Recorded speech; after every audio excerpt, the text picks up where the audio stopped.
What if countries were run by children? Imagine waking up one morning, rubbing your eyes, and instead of political debates on the news, you hear, breaking news. The president is a 7-year-old wearing a dinosaur hoodie and carrying a juice box. Suddenly, world leaders are trading Pokemon cards instead of policies. Parliaments are held in pillow forts, and military budgets have been replaced with ice cream vouchers. What would happen if children ran the world? Would there be more peace or more tantrums? Would everything become a game or the best version of reality? And most importantly, would bedtime become an international law?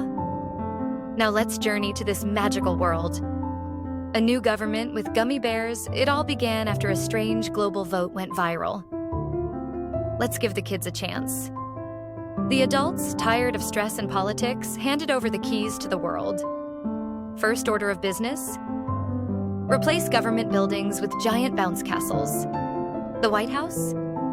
Now the grape-flavored funhouse. Parliaments were turned into indoor playgrounds with snack stations every 5 meters. In Sweden, lawmakers now wore pajama suits and debated national issues on trampolines. Traffic laws? Gone. Instead, slide lanes and candy crossings were installed. Weather forecast? Now controlled by a group of 8-year-olds called the Sky Squad. Some days it rained glitter, others marshmallows. Surprisingly, nobody complained. At first, life was wild but fun. Mondays were canceled globally. Everyone got daily nap time after lunch. Instead of stock markets, countries compared Lego towers to measure economic growth. Negotiations between nations solved with games of hide and seek.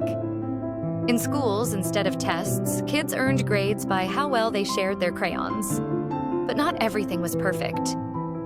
There were fights over who got to be king of the playground. One small country declared war because someone took their favorite glitter glue. And let's not talk about the great chocolate pudding recession of 2030. Still, kindness flourished. No child allowed another to eat lunch alone. Leaders from rival nations hugged it out in ball pits. When a village flooded, a 9-year-old organized a giant lemonade stand fundraiser and raised millions. The world had become a strange place. Chaotic, silly, but deeply human. Something unexpected happened. The kids started missing grown-ups. Not because they didn't enjoy ruling, but because they realized that leading means listening, and sometimes fun isn't enough. One young president named Lila stood up in the World Popsicle Summit and said, "I love being in charge. But maybe the best leaders are the ones who know when to ask for help." That night, across the globe, bedtime stories were read by both children and adults, together. Not as rulers and followers, but as equals with different strengths. The world had changed, but it had grown.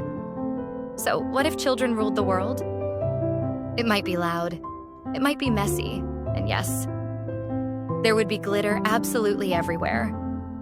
But maybe they'd teach us that curiosity, kindness, and imagination are stronger than power. In the end, maybe children aren't too young to lead. Maybe we're just too old to remember how. What do you think would happen if kids ran your country? Tell us in the comments.